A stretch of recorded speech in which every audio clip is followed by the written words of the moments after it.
Apakah agama ini memang diciptakan untuk saling membenci? Apakah agama ini memang diciptakan untuk saling mengkafirkan? Fungsi agama adalah menertibkan manusia.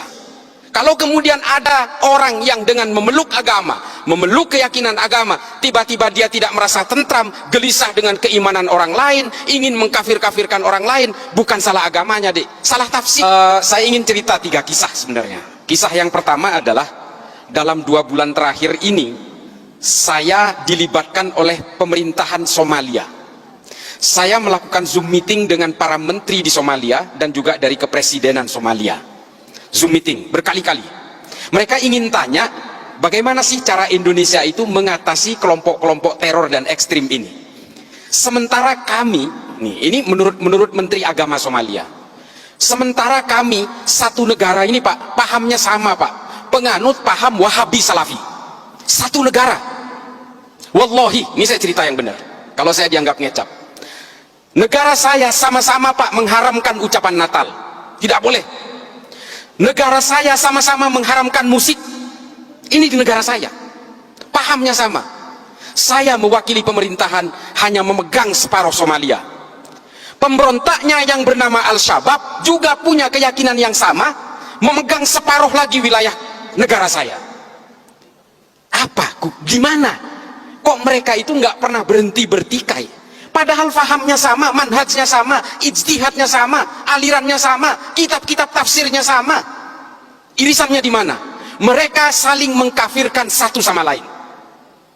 Ini loh efek dari yang namanya paham al-wala wal bara'. Siapa pencetusnya? Ibnu Taimiyah. Bantah saya. Kalau yang mau bantah, baca dulu kitab-kitabnya Ibnu Taimiyah. Mengapa Ibnu Taimiyah menulis ini? Mengapa?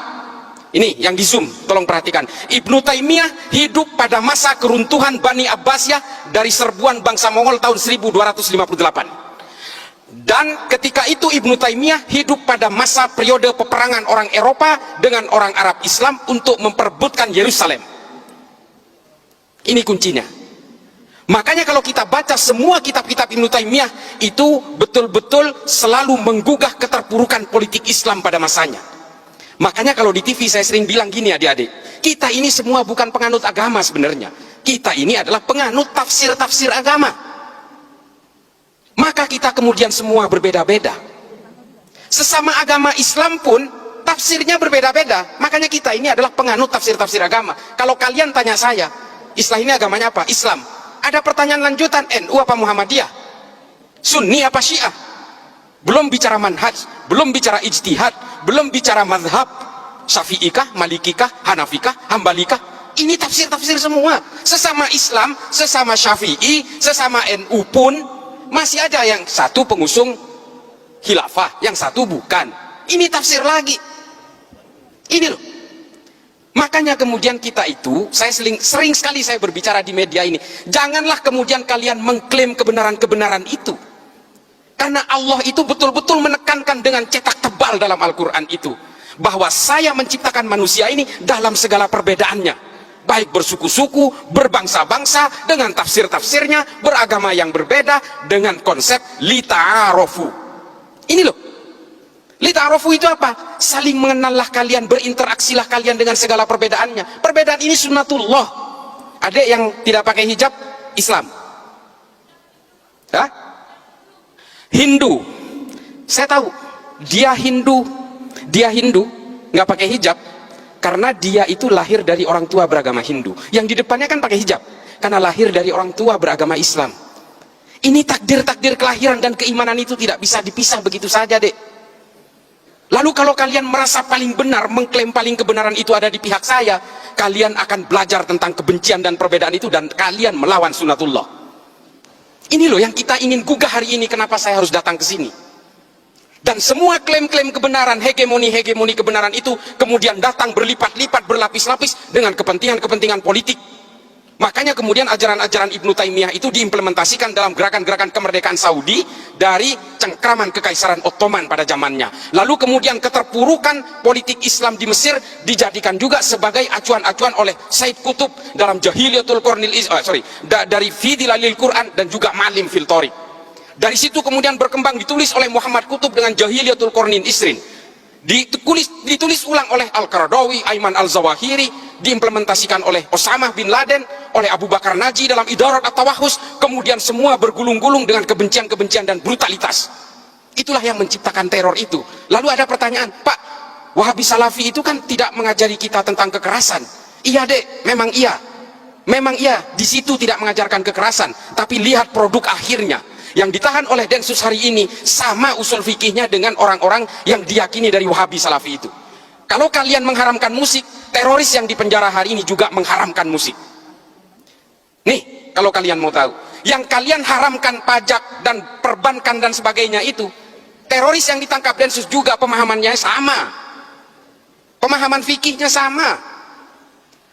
Ini loh, kalau kalian itu sekarang tidak mau menyanyikan lagu Indonesia Raya, hormat bendera dan sebagainya, mengharamkan wayang dan sebagainya, itu loh, teroris yang di penjara itu juga sama. Ini kisah yang pertama tentang Somalia. Somalia hari ini tidak berhasil menenteramkan rakyatnya karena saling mengkafirkan satu sama lain dengan tafsir-tafsir agama yang sama. Apakah kemudian kita mau menyimplifikasi gerakan-gerakan seperti ini? Ada disclaimer, oh itu kan tergantung orangnya. Iya.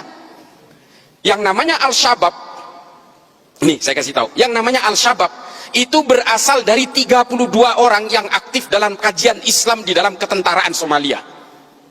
Namanya kajian Islam Al-Ittihad Al-Islamiyah. Nama pemimpinnya siapa? Kolonel Muhammad Hasan. Setelah dia berkembang di dalam pengajian itu, jumlahnya makin banyak, lalu dia merekrut penjahat-penjahat jalanan dan bajak laut di Somalia. Sehingga entitas mereka membesar, lalu dia mengambil senjata di gudang-gudang senjata di barak-barak mereka, lalu mereka berdiri menjadi kekuatan besar yang namanya Al-Shabaab. Dan mereka sulit dikendalikan hari ini. Mereka berkembang ke Somaliland, Tanzania, Eritrea, dan ke negara-negara tanduk Afrika. Atas nama apa? Atas nama agama. Apakah agama ini memang diciptakan untuk saling membenci? Apakah agama ini memang diciptakan untuk saling mengkafirkan? Fungsi agama adalah menertibkan manusia. Kalau kemudian ada orang yang dengan memeluk agama, memeluk keyakinan agama, tiba-tiba dia tidak merasa tentram, gelisah dengan keimanan orang lain, ingin mengkafir-kafirkan orang lain, bukan salah agamanya, dek, salah tafsirnya. Makanya saya bilang kita ini adalah penganut tafsir-tafsir agama. Lalu apa sikap kita kalau kita ingin dikatakan orang yang beragama? Jangan karena beragama membenci orang lain, mengkafir-kafirkan orang lain, lalu kemudian orang lain jika berbeda dengan kalian dinerakakan, setelah kalian merasa sudah tidak punya dosa lalu sibuk menghitung dosa orang lain. Ini artis hijrah tuh kelakuannya tuh. Dulu pemain musik setelah merasa hijrah mengharamkan musik, teman-temannya yang lagi bermain musik diharam-haramkan, dineraka-nerakakan. Tuh kelakuannya. Setelah dirinya merasa tobat lalu dia sibuk menghitung dosa orang lain. Ini karena tafsir-tafsir al-wala wal bara itu loh.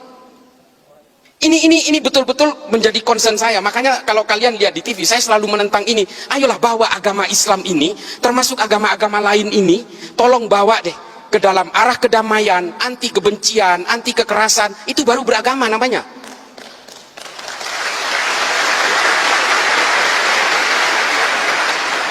Memang terrorism has no religion. Terorisme tidak ada agamanya.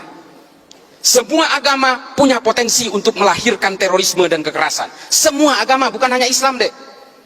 Cuma kenapa saya concern kepada agama Islam? Satu, Islam itu adalah agama yang paling banyak dipeluk oleh manusia Indonesia hari ini, dan saya sendiri Islam. Di India terorisnya orang Hindu deh, Bharatiya Janata garis keras. Di Myanmar siapa terorisnya? Orang Buddha deh. Namanya Asin Wiratu. Apakah di Jerman itu ada teroris? Ada, Protestan. Namanya Bader-Meinhof, nama kelompoknya. Apakah di Amerika tidak ada teroris? Ada deh, namanya White Supremacy, Ku Klux Klan, FARC, Antifa. Tidak ada teroris Islam di sana, itu sedikit. Makanya yang nyerang 9/11 itu dari Saudi semua. Saya ada di sana waktu itu. Saya tinggal di Amerika kurang lebih 6 tahun. Ketika 9/11 saya tinggal di sana. Saya dulu pernah terpapar dengan ajaran-ajaran Ma'alim fil Thoriq ini. Saya meyakini bahwa kalau Islam ingin berjaya, maka Islam harus tegak secara politik. Itu keyakinan saya dulu. Kalau lihat Gus Dur di TV, saya matikan TV-nya.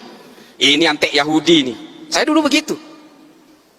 Ketika ada orang-orang Islam yang moderat, wah saya matikan TV-nya. Cak Nur apalagi, paling saya benci itu. Nurholis Majid, Allah yarham. Buya Syafi'i Ma'arif, saya ganti channelnya. Saya mending nonton yang lain. Itu dulu saya seperti itu. Tapi kemudian saya berusaha mempelajari semuanya. Saya baca buku kanan